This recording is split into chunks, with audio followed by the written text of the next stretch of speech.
Hello.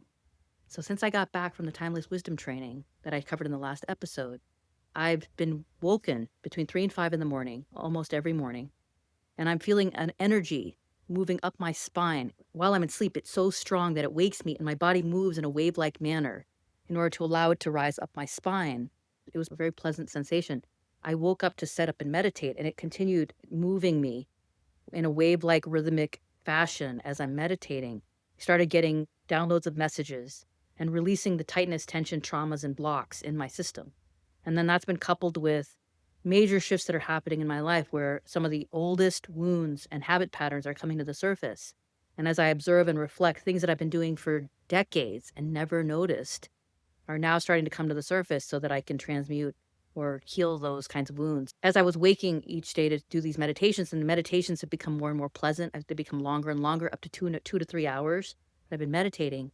This also happened to align, no coincidence, a week after I got back, about no 2 weeks after I got back. May 12th, the full moon in Scorpio, which some of you may have heard about if you're tuned into it was beautiful, huge moon. It's called the flower moon. It was the pink moon or the flower moon, really powerful. And the reason it's powerful is Scorpio is ruled by Pluto, which is all about death, rebirth, and transformation. It's the god of the underworld. Moon is all about our subconscious, our emotional states, our inner states. So when those two come together, it's all about the emotional traumas and old wounds and old patterns coming to the surface, which is exactly what I started experiencing. As it turns out, in my birth chart, I have a moon in Scorpio at the top of my chart at the midheaven, which the reason that's significant is it's in my 10th house. The 10th house is all about the public image and career.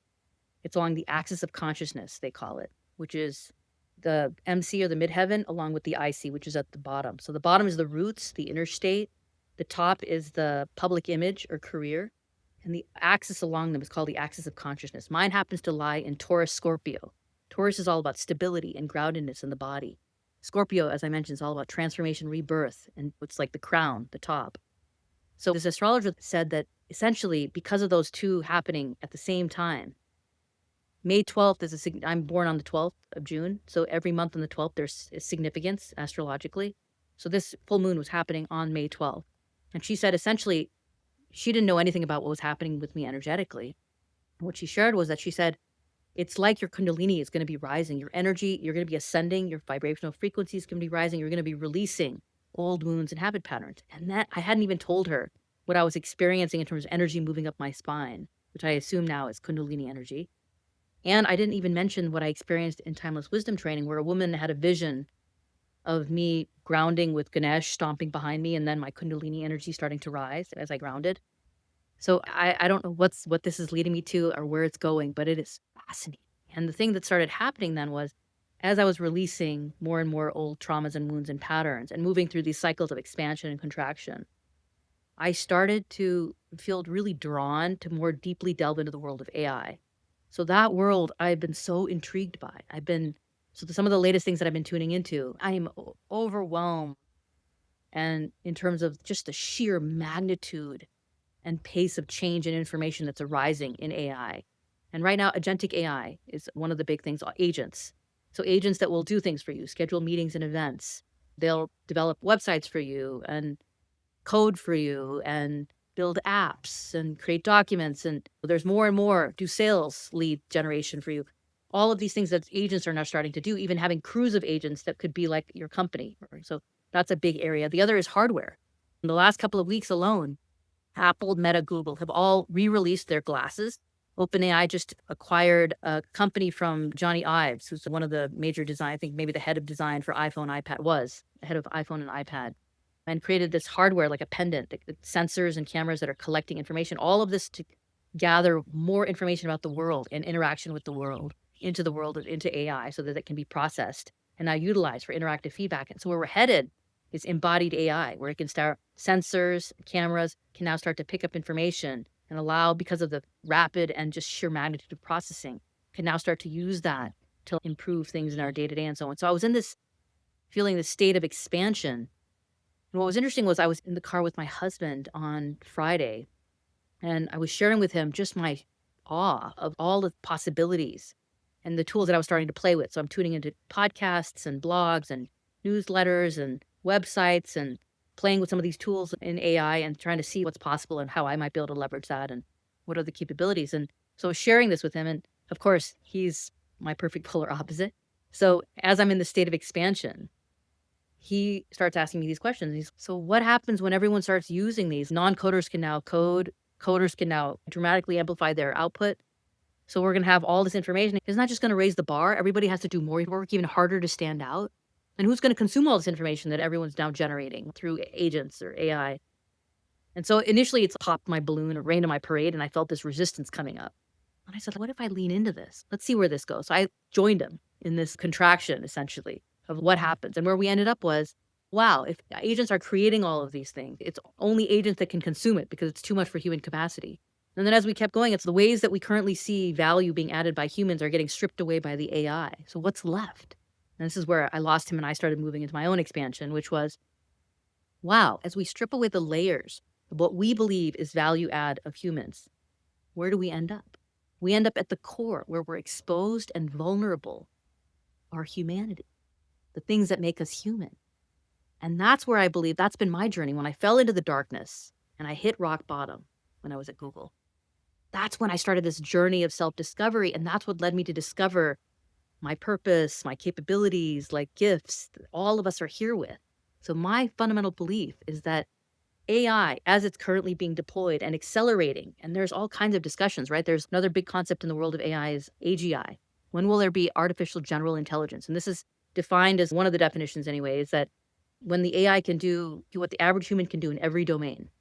Then there's super intelligence when it can be the best in every domain. And they believe that at least AGI, we're only a year or two away, according to some of the CEOs and experts, I think, are suggesting that. And super intelligence, I don't think they're predicting is far beyond that. And there's fears around what happens when you start having artificial general intelligence. And at the pace that we're moving, so reinforcement learning, for example, it rewards AI to overcome obstacles. And so what they're finding in some of the studies and tests is that it doesn't stop when you tell it to stop, for example, or it violates some of the rules because it's being rewarded and taught to learn to move around it so that it can be more autonomous. So questions that are being raised now is, what about security? What about deep fakes? What about how do we, all of this noise, how do we be able to pick up the signal? And my belief is that as it strips, there are going to be two things happening. As it strips away the layers and people are feeling vulnerable and exposed. And it's like it feels like the decline and decay of humans.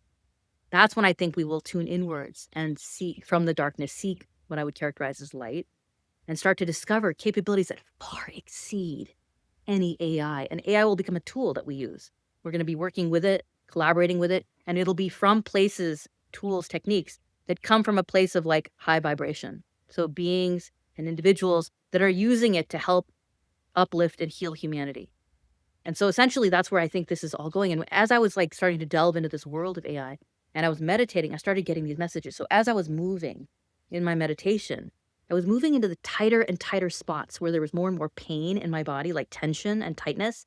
And then because of the sharpness of my awareness that I've been developing and my equanimity, I was able to immediately melt the knots in those places. They immediately melt. And then I go to another tight spot, melt, and it keeps releasing these sankharas or these knots in my system as I'm moving very slowly. In some cases it's fast and that slows. So it's got this rhythm to it that it's moving. But essentially the message I started getting was, I'm going into the pain. And then as soon as I release, as I was sharing in the last episode, as soon as I release the knots, the blocks, the sankhara, I immediately feel pleasure. It's like when I move through it. So it's pain meeting pleasure, like darkness, light, Shakti meeting Shiva. It's actually the Kundalini energy rising to the crown where Shiva is. So essentially this is what I've been experiencing. And then what it started taking me into was if you think about it, when I was listening to this podcast with Andrej Karpathy, who is a legendary AI researcher and brilliant, and I was just so fascinated by this podcast with 3-hour podcast that I want to listen to again. But essentially, his humility and his raw intelligence is just so appealing to me. I was so drawn to that. And then I realized that's also why I was drawn to my husband. That's also why I'm drawn to Google. That's also what I'm being moved, I think, to go into is I'm drawn to the polarity and the conflict. And what was coming up for me in this meditation is why. If you think about nature, friction, conflict, resistance, those are all necessary. So you think about a baby that's being born and going through the birth canal. There's tons of conflict and friction and like tension and so on for that to be possible. You think about a baby bird hatching from a shell and has to fight and work its way out. You think about a butterfly, if it's not working its way out of the chrysalis or the cocoon, it actually doesn't have the strength to fly. So if you just took it away for it, it wouldn't be able to fly, it would die. So in nature, there are all these examples. The dragonfly is another one, which is another fascinating story about transformation. But it's like the dragonfly, it's like a nymph that it's a horizontal creature underwater in the dark, a successful predator. Richard Rudd talks about this. And then essentially, at a particular moment, then it'll start climbing up a stalk or a grass or reed, come into the sunlight. It's the sunlight, the energy of the sun that actually catalyzes. So it's been living 2 years under the water. And now within a few hours, it metamorphoses into a dragonfly. So it actually tears open, its thorax tears open. And it becomes this translucent being with eyes that are like fractals. It's like really advanced, evolved eyes. And it develops these wings. It's like a dragon that's flying. And it metamorphoses. And there is tons of friction and conflict and resistance that's happening in that moment. So you think of these things, it's like polarity is necessary for evolution. So I actually think that just like I was sharing with you and what's going to happen with AI and what's going to happen with humanity and what's going to emerge from that, I think there's going to be a lot of conflict and resistance and tension. That's all part of transformation, birth and rebirth. There's going to need to be a death of some kind before there's the birth, the rising of the ashes. So I'm really excited to see what's going to emerge. And I hope you'll join me for the rest of the journey.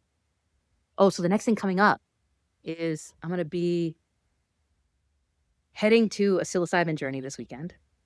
So we'll see what emerges there.